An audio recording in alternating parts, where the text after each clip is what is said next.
Good morning friends. आज फिर हम लोग उसी टॉपिक को जो पिछले क्लास में मैंने छोड़ा था उस टॉपिक को मैं यहाँ फिर से आपको एक बार रिपीट करते हुए नए चीज़ों को इंट्रोड्यूस करना चाहूँगा। जैसे कि पिछले क्लास में हमने आपको क्रांतिकारी युग के बारे में या क्रांतिकारियों के योगदान के बारे में, स्वतंत्रता संग्राम में क्रांतिकारियों का जो योगदान था उसको लेकर हमने चर्चा किया था।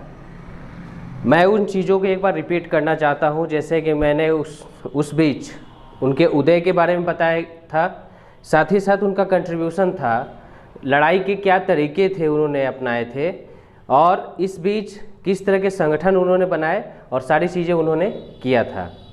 उस घटनाक्रम को आगे बढ़ाते हुए मैं जैसे काकोरी कांड की चर्चा किया था, उसी के बाद जो एक बहुत बड़ा कांड था आपको मूल रूप से चटगांव विद्रोह, उसकी मैं चर्चा करना चाहूँगा। क्रांतिकारियों का एक बहुत बड़ा सफल अभियान था चटगांव का विद्रोह। इसका अध्ययन क्यों जरूरी है?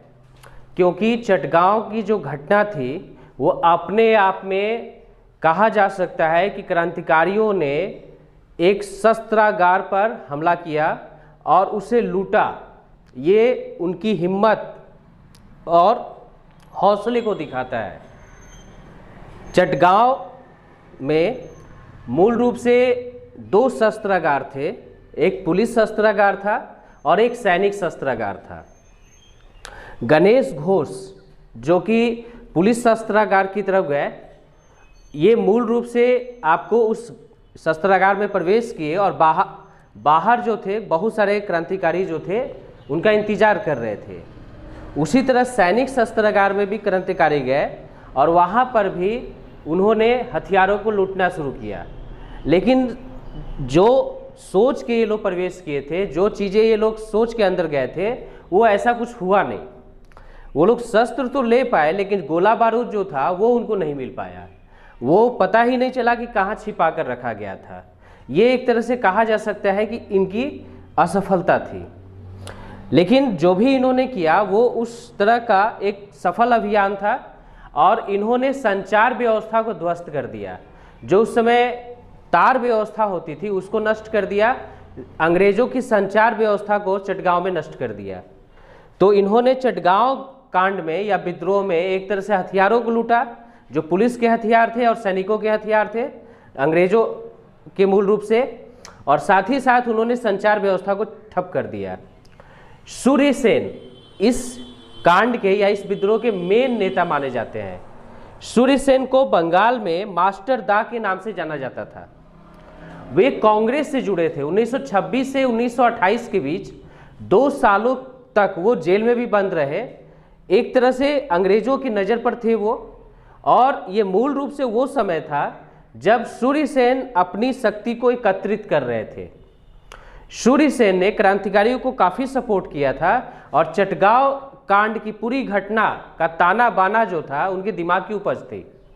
उन्होंने प्लानिंग वे में इस काम को अंजाम दिया और उनको पता था कि इससे क्या असर पड़ने वाला है। सूर्यसेन ने जब चटगांव गांव के विद्रोह को सफल बनाया, इन्होंने वहां काफ़ी देर तक इस कांड के होने के बाद जो विद्रोही थे या एक तरह से क्रांतिकारी थे, उन्होंने काफ़ी देर तक वहाँ रहे। राष्ट्रगान जैसे मैंने पिछले क्लास में भी डिस्कस किया था, उन्होंने वहाँ पर अपना वंदे मातरम का नारा, झंडा फहराना और वो सारी चीज़ें जो उनके हौसले को बढ़ा सकती थी वो किया था। चटगांव कांड ने बिल्कुल अंग्रेजी सरकार को हिला के रख दिया। मतलब 10 अप्रैल 1930 की घटना जो थी अपने आप में अंग्रेजी सरकार के लिए सदमे की स्थिति में ले जाने वाली थी। वो कभी सोच भी नहीं सकते थे कि चटगांव में इस तरह का विद्रोह होगा। और इन्होंने सिर्फ विद्रोह ही नहीं किया क्रांतिकारियों ने, बल्कि वहां पर एक अस्थायी सरकार स्वतंत्र रूप से घोषित कर दिया। ये अपने आप में अंग्रेजों के लिए बहुत बड़ा धक्का था और इस आधार पर अंग्रेज समझ नहीं पा रहे थे कि आगे की रणनीति उनकी क्या होनी चाहिए क्रांतिकारियों से लड़ने के लिए। अगर वो गांधीयन समाज की बात कर रहे थे तो गांधी जी की विचारधारा से वो लड़ सकते थे, लेकिन यहाँ उनके लिए समस्या ये थी कि अब यहाँ पर वैसे नौयुवकों से उनकी लड़ाई थी जो राउंड टेबल या टेबल पर जाकर बातचीत के लिए बिल्कुल तैयार नहीं थे। अगर वो हिंसा का सहारा ले रहे थे तो हिंसा का जवाब हिंसा से देने वाले लोग अब तैयार थे। तो ये अंग्रेजों के लिए एक सिरदर्द था। क्रांतिकारी विद्रोह जो था बड़े स्तर पर फैलने लगा था। मिदनापुर जिला में ही आपको तत्कालिक महीने भर में 3 बार मजिस्ट्रेट को मारा गया था और 2 पुलिस कमिश्नर पर हत्या का प्रयास किया गया था। इस तरह से कहा जा सकता है कि क्षेत्रीय स्तर पर ये विद्रोह इतने बड़े स्तर पर फैलने शुरू हो गए कि धीरे धीरे अंग्रेजों के लिए सिरदर्द होते गए। उन्हें समझ में नहीं आ रहा था। चटगांव कांड के बाद मूल रूप से जो विद्रोही थे वो जलालाबाद जो पहाड़ी था वहां चले गए और वहां वो छिपकर रहने लगे। लगभग कहा जाता है कि हजारों की संख्या में मिलिट्री, जो अंग्रेजी मिलिट्री उस समय थी, वो वहां पहुंची और क्रांतिकारियों और उनके बीच लंबा मुठभेड़ चला। इस मुठभेड़ में 12 क्रांतिकारी और लगभग 80 सैनिक जो अंग्रेजों के थे वो मारे गए थे। यह अपने आप में बहुत बड़ी घटना थी। क्योंकि जिस सैनिक को वर्ल्ड वार में अमेरिका या बड़े देश चुनौती नहीं दे सकते थे, उन सैनिकों को सूर्यसेन और हमारे छोटे मोटे क्रांतिकारियों ने, जो कि हौसले के बल पर चटगांव कांड किया था, उन्हीं हथियारों के बल पर उनको मारा था। ये दिखाता था कि हमारे क्रांतिकारी वेल ट्रेंड थे, उनके पास अच्छी प्रशिक्षण क्षमता थी। और जलालाबाद कांड ने बता दिया कि अगर क्रांतिकारी सत्ता को पलटने का या हथियार के बल पर अंग्रेजी सरकार को पलटने की घटना का चीज़ों को देख रहे हैं तो वो गलत नहीं था, उनके पास वो क्षमता थी। लेकिन जैसे मैंने पहले भी बताया आपको कि संगठित होना बहुत जरूरी था। अनुशीलन समिति और युगांतर दोनों संगठित नहीं हो पाए। दोनों की विचारधारा एक थी, क्रांतिकारी विचारधारा थी, दोनों एक ही रास्ते पर चलना चाह रहे थे, लेकिन आपसी मतभेद ने दोनों को अलग अलग रास्ते को फॉलो करने के लिए मजबूर कर दिया। यहाँ से क्रांतिकारी विचारधारा जो थी वो कमजोर पड़ने शुरू हो जाती है। साथ ही साथ क्रांतिकारियों को यह महसूस होने लगा कि उनकी लड़ाई का वेटेज, उनकी लड़ाई का वजन जो है समाज में बहुत ज़्यादा नहीं पड़ रहा है। जो गांधी थे उनकी विचारधारा लोग फॉलो करने के लिए तैयार थे, उनके पीछे हजारों लोग खड़े थे और क्रांतिकारियों को सहानुभूति देने के लिए लोग खड़े नहीं थे।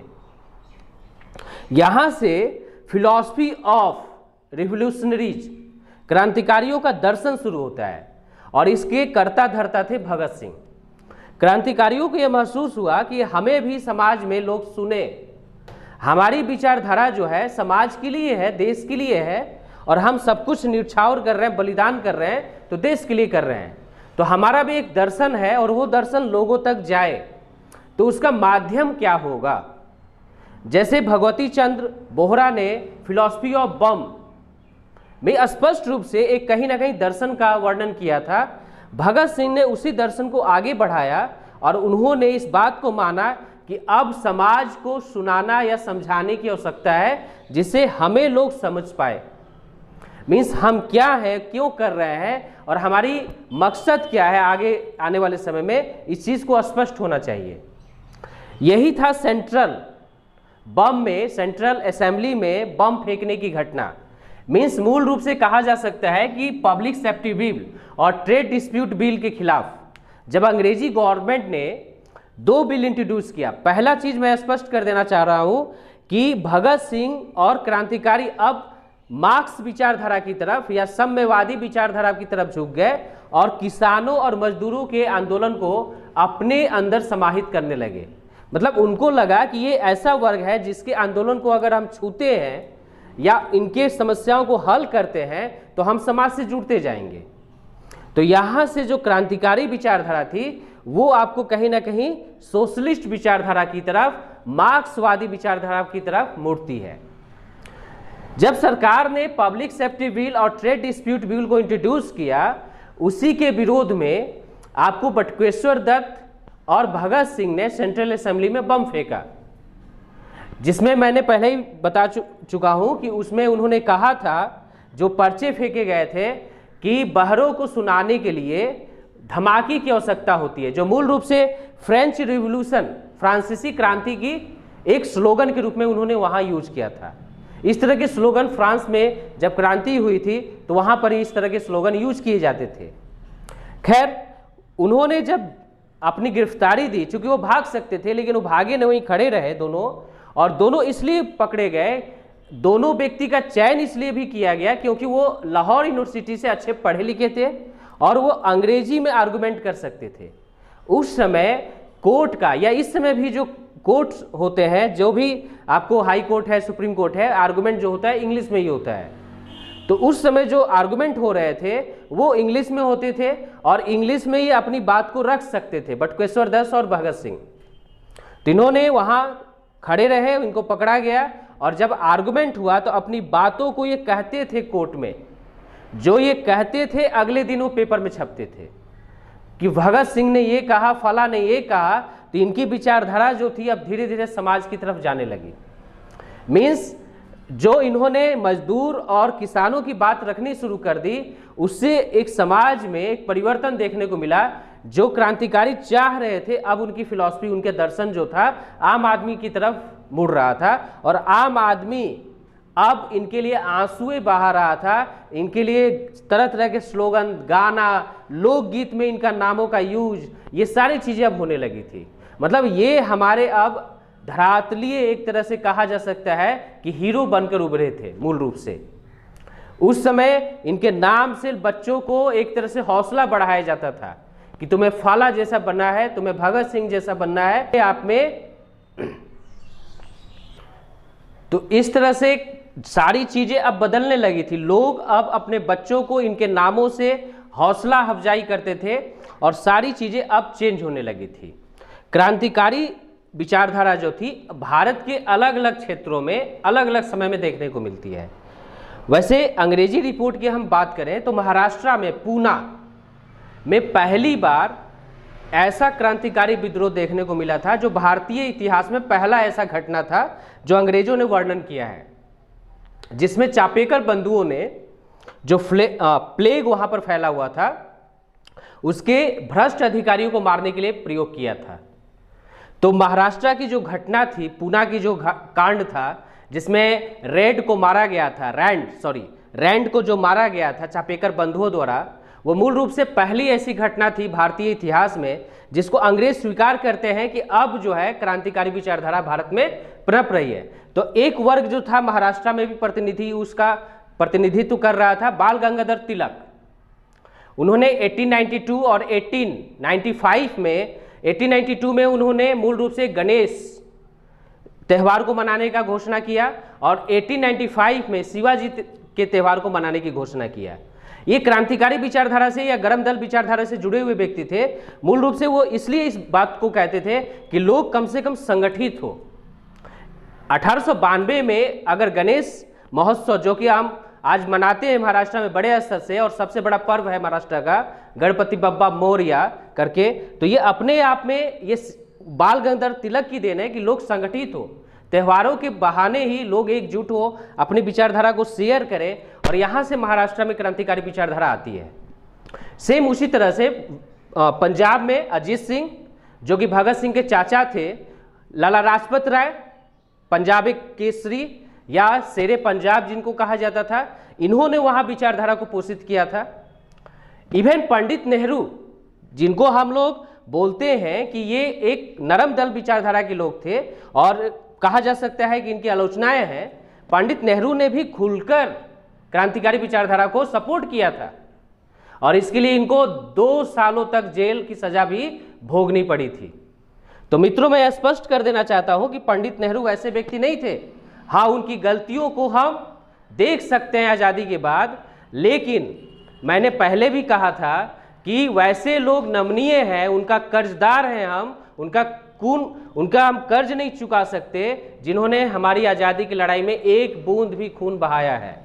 इन्होंने तो अपनी सारी जिंदगी बहा दिया। तो मेरा कहने का मतलब ये था कि जो कांग्रेस पार्टी थी वो भी इनको सपोर्ट करती थी।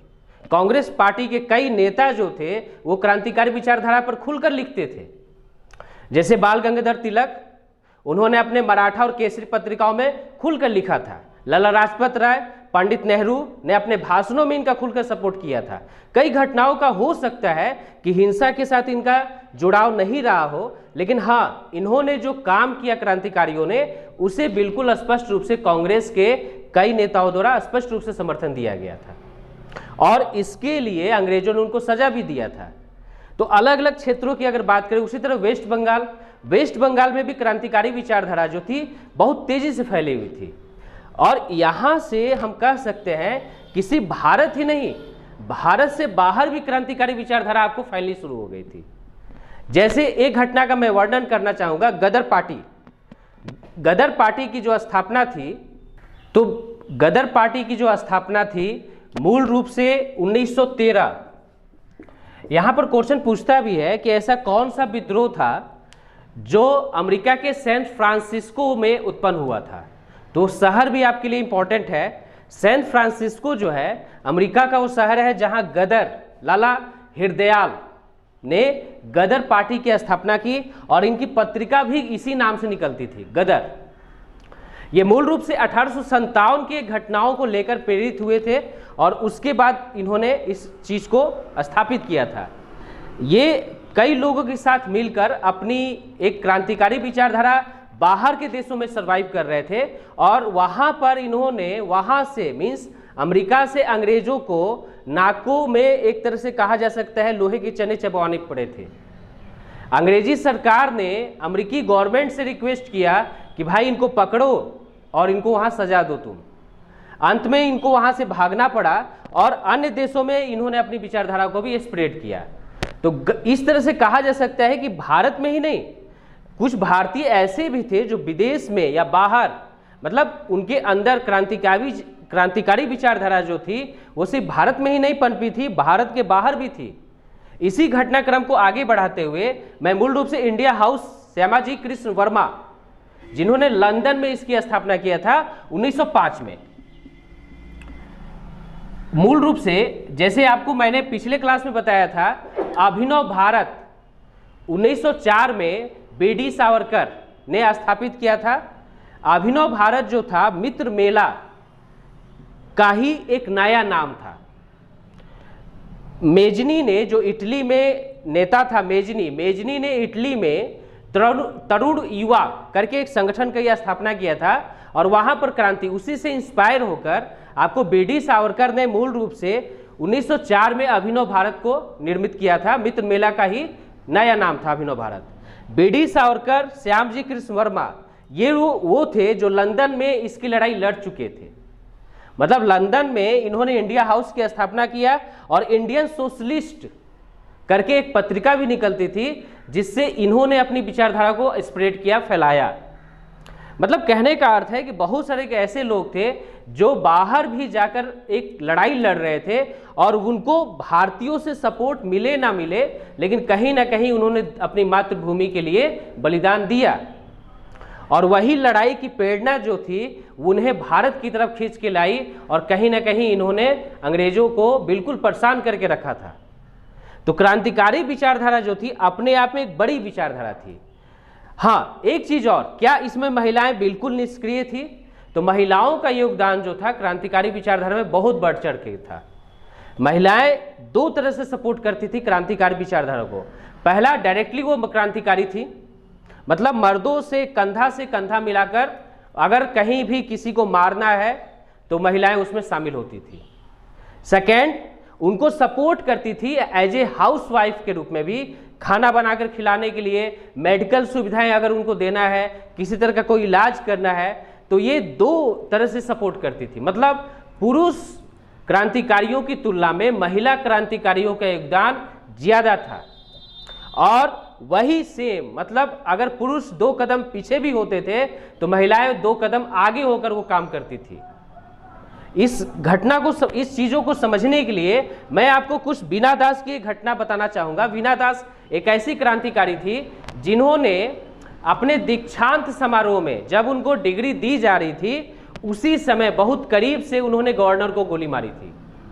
ये था हौसला हमारे महिलाओं का उस समय, या हमारी बच्चियों का, जिसको हम कमज़ोर समझते हैं। आज का 21वीं सदी महिलाओं को कमजोर समझता था, उस समय सुनीता चौधरी और शांति घोष ये वो लोग थे जिससे अंग्रेज सरकार थर्राती थी, कांपती थी। सूर्य सेन अकेले नहीं पकड़े गए थे चटगांव कांड में, कल्पना उनके साथ एक महिला पकड़ी गई थी। ये दिखाता है कि महिलाओं में उतनी ही शक्ति थी जितना पुरुषों में। तो फिर आज का समाज ये जेंडर बायसनेस या फिर ये दोहरा रवैया क्यों अपनाता है?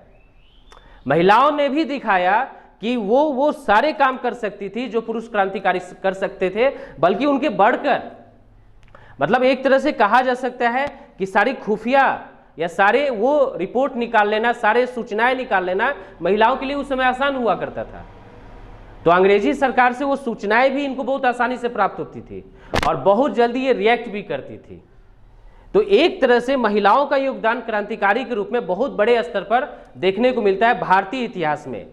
और वेस्ट बंगाल में तो ये पूरा भरी पड़ी थी, एक तरह से पूरा नोबेल है, इन पर इतिहास लिखे गए हैं। साथ ही साथ ऐसी कई घटना है जो पूरा क्रांति ही महिलाओं ने वहां ढोई थी। मतलब पूरी क्रांति का जो बागडोर था उनके अपने कंधे पर था। पुरुष क्रांतिकारी जब समाप्त होने लगे, धीरे धीरे इनको जब फांसी दिया जाने लगा, जनरली जब कोई भी क्रांतिकारी पकड़ा जाता था तो अंग्रेज एक बहाना खोजते थे। जैसे एक सिंपल घटना मैं आपको यहां पर बताना चाहूंगा कि जब भगत सिंह को पकड़ा गया तो सेंट्रल असेंबली में उन कांड के लिए उनको पकड़ा गया था। और जब पकड़ा गया तो सेंट्रल असेंबली के लिए अंग्रेज उनको कभी भी फांसी दे नहीं सकते थे। किसी भी कीमत पर सेंट्रल असेंबली में बम फेंकने के लिए भगत सिंह को तो फांसी दी नहीं जा सकती थी। फांसी अब अंग्रेजों ने दिमाग लगाया कि भाई इस आदमी को कैसे हम फांसी दें, तो लाहौर कॉन्स्पिरेसी, लाहौर कांड के लिए उनको फांसी दी गई, मीन्स सैंडर्स हत्याकांड के लिए उनको फांसी दी गई। तो ये दिखाता है कि अंग्रेजों ने हर वो रणनीति अपनाया जिससे कि क्रांतिकारी आंदोलन को कुचला जा सके। जतिन दास 64 दिनों तक भूख हड़ताल किए, जब जेल में क्रांतिकारियों या फिर वैसे लोग जो भारतीय थे जिनको कैदी बना के रखा जाता था, लेकिन सही तरीके से उनको ना तो भोजन और ना ही कपड़ा दिया जाता था। वही अंग्रेज अगर कोई व्यक्ति होता था या कैदी होता था तो उसको अलग ट्रीटमेंट दिया जाता था, अलग व्यवहार किया जाता था। और भारतीयों के साथ बहुत गंदा व्यवहार, जानवरों से भी बदतर व्यवहार जेल में किए जाते थे। जतिन दास 64 दिनों तक भूख हड़ताल किए और इसके कारण उनकी मृत्यु हो गई। जतिन दास का शव, जब उनका शव पार्थिव शरीर जेल से निकलकर वेस्ट बंगाल की तरफ जाने लगा तो जहां जहां हजारों की भीड़ में लोग रोते हुए उनकी पार्थिव शरीर को कंधा दिए और जगह नहीं था कि उनके पार्थिव शरीर को कहीं भी उतारा जाए और रखा जाए।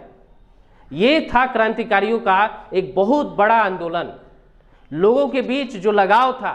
इरविन खुद कहा था कि Bhagat Singh is as famous as Gandhi. ये दिखाता है कि अंग्रेज जो थे अब डरते थे, मीन्स उनको लग रहा था कि दूसरे देशों में, रूस में, आयरलैंड में या फ्रांस में जिस तरह की चीजें घट रही थी या घट चुकी थी, कहीं भारत में तो नहीं होने वाला है। उन्हें डर था कि अगर एक क्रांतिकारी सफल हो गए तो हमारा तो पूरा समूल यहां से नष्ट हो जाएगा। बात सही थी, क्योंकि क्रांतिकारी इस विचारधारा को फॉलो करते थे कि देश हमारा है, इसका मिट्टी का एक कड़कड़ हमारा है और दूर की कौड़ी है, तुम यहाँ के कण को नहीं ले जा सकते हो। तो ये समझौतावादी नीति को कभी नहीं फॉलो करते थे, आर पार की लड़ाई में विश्वास करते थे। खैर धीरे धीरे रणनीति और संगठन का अभाव होने के कारण मूल रूप से ये समाप्त होते गए। 1931 में अल्फ्रेड पार्क में आपको चंद्रशेखर आजाद की हत्या पुलिस द्वारा, अंग्रेजी पुलिस द्वारा, और 1931 में आपको 23 मार्च भगत सिंह, सुखदेव, राजगुरु को फांसी लटका देना। इस तरह से क्रांतिकारी विचारधारा को बहुत बड़ा झटका लगा और यहाँ से कहीं ना कहीं कहा जा सकता है कि क्रांतिकारी युग का एक अंत माना जा सकता है भारतीय इतिहास में। लेकिन ऐसा था नहीं, क्योंकि आने वाले जब इतिहास को आप पढ़िएगा तो सुभाष चंद्र बोस, तरीका जरूर बदल गया था लेकिन लड़ाई का तरीका वही था, या तो बाहर जाके लड़ेंगे या फिर देश में रह के लड़ेंगे। समझौता की नीति तो कभी नहीं फॉलो करेंगे, जिस तरह कांग्रेस करती थी। समझौतावादी नीति को इन्होंने कभी नहीं फॉलो किया। जो एक लड़ाई थी इनकी वो बिल्कुल स्पष्ट थी। कामागाटा मारू की कांड की घटना जो है ये एक जहाज का नाम है, इसका बार बार इतिहास में वर्णन होता है। मैं चाहूंगा कि ये स्पष्ट हो जाए, इस पर सवाल भी कई बार पूछ चुके हैं। ये कांड है था क्या?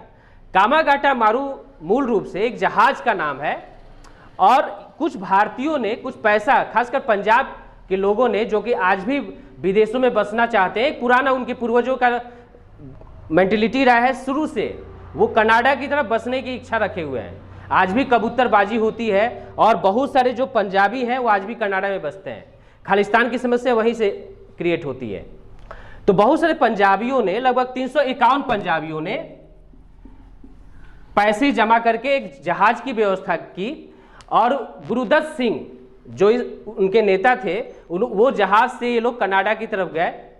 कनाडा के तट पर वैंकूवर वो जगह है जहां ये लोग पहुंचे, वहां की सरकार ने इनको उतरने नहीं दिया। अंग्रेजी प्रेशर के कारण, अंग्रेजों के दबाव के कारण उनके जहाज को वापस भेज दिया गया।